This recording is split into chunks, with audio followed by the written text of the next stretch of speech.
Right here we have test two vibrations, test two corrections. Problem one, we're given this figure with the MATLAB. Um, so I'm so sorry.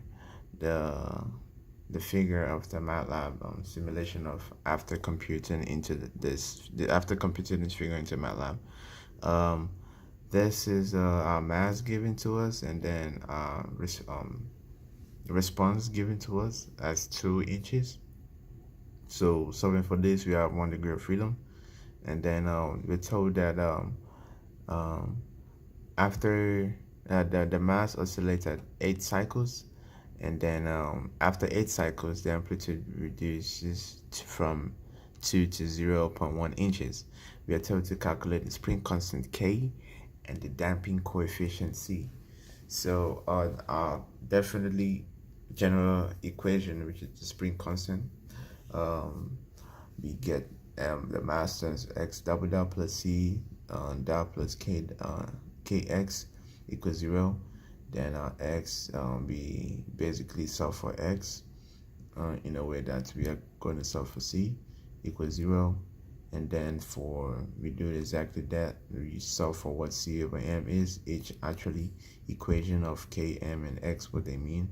Then we set them out in this way, and then we get our x dot, and then x of the damping coefficient, damping ratio equals the um, exp, which is e minus the damping ratio times omega n times 1.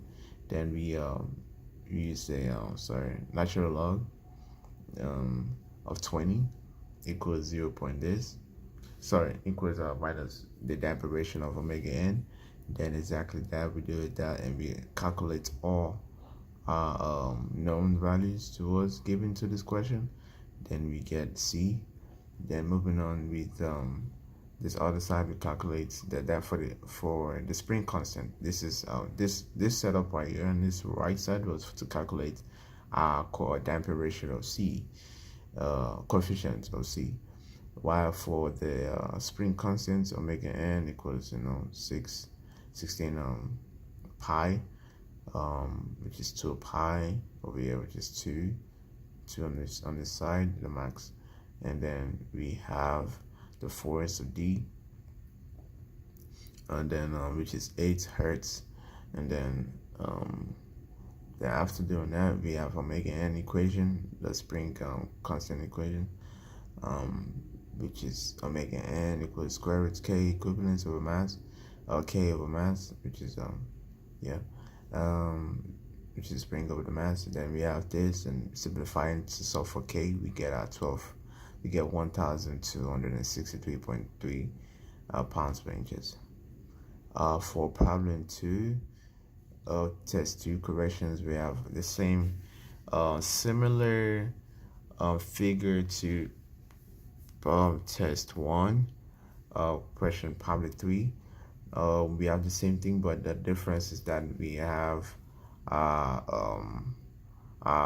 rotational around the session J, and then we have our givens for this question. The mass is out here, we have another mass out here. And then calculating this setup, we have 2 degree of freedoms, which are around this session right here.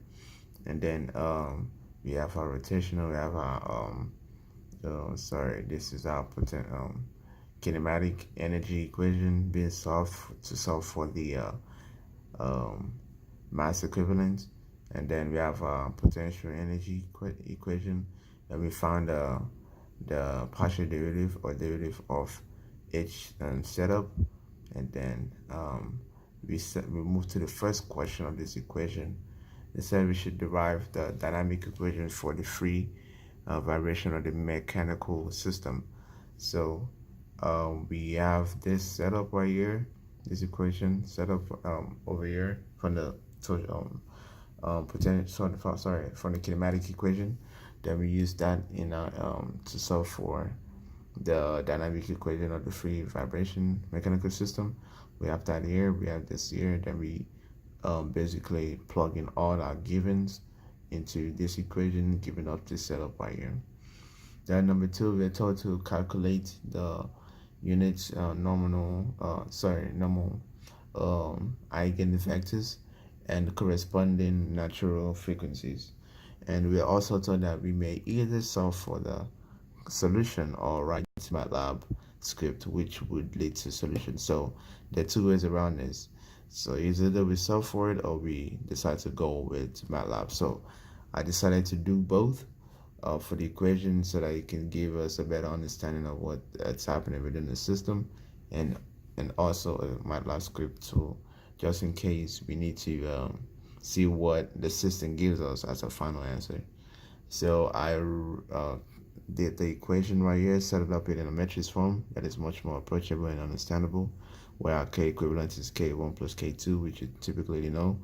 And then our MATLAB script is right here, giving us just the listed value, starting up with the given values,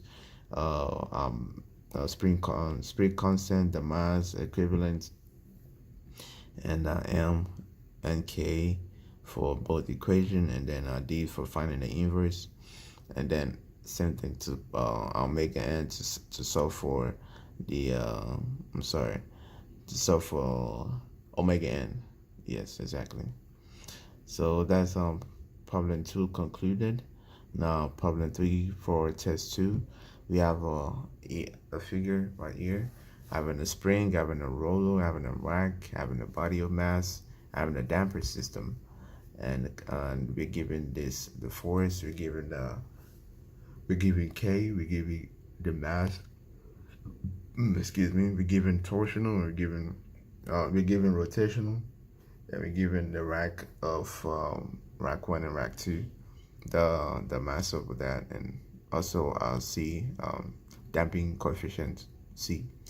So we are told to derive the dynamic equation. I believe we did the same question, but a different approach to it for problem 4 or 5 and test 1. So we use exactly the same process of determining degree of freedom first off, and we have T, which is our potential, which is our kinematic energy, and we have U as our potential, and F. We need to solve for F because that's missing. So we do exactly that, breaking everything down all the way to the given to solve for the mass equivalent, which is 10 grams, and then moving up to the potential energy. We did exactly that. We solve for F. Then we did the derivative of each one, the mass equivalent, and the derivative of the mass equivalent, which is the equation over here. So we break that down and we get our final conclusion for this, for solving the dynamic equation of the force, which is right here. Then we move on to question 2 of problem 3.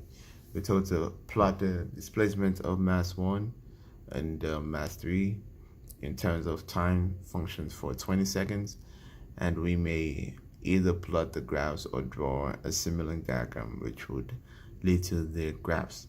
So I basically did both to give us a much more understanding of what's happening within the problem, because solving it, it's easy, it's straightforward, but solving it and now understanding how to use it on Simulink, it's a different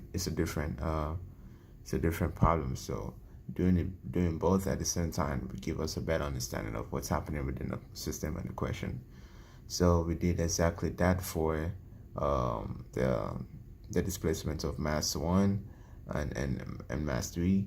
So this is x double dot 1 and x double dot 3, the same thing. And then knowing that this is where we got A1, so we just basically simplified this in a much more like simplified form that looks presentable. So this is H1, A1, A2, A3 is basically A1, A2, A3, and then B1 and B2, exactly that. And then our Simulink, this is what I got for my Simulink startup, having the integrator right here and A1 and A2, and then having the add and subscribe sum, and then we add the scope, which plug in this whole system exactly the way it is, and then plugging in exactly each known values over here into the system. If you do this on MATLAB, Simulink, and then we make our scopes. We click each scope. It gives us an interesting graph of what's happening within this side right here. And scope 2 does exactly the same thing to show us what's happening right here. And this is the final conclusion for test 2, problem 3. Another test 2 problem, conclusion of test 2, problem 2, test 2, problem 1. Thank you.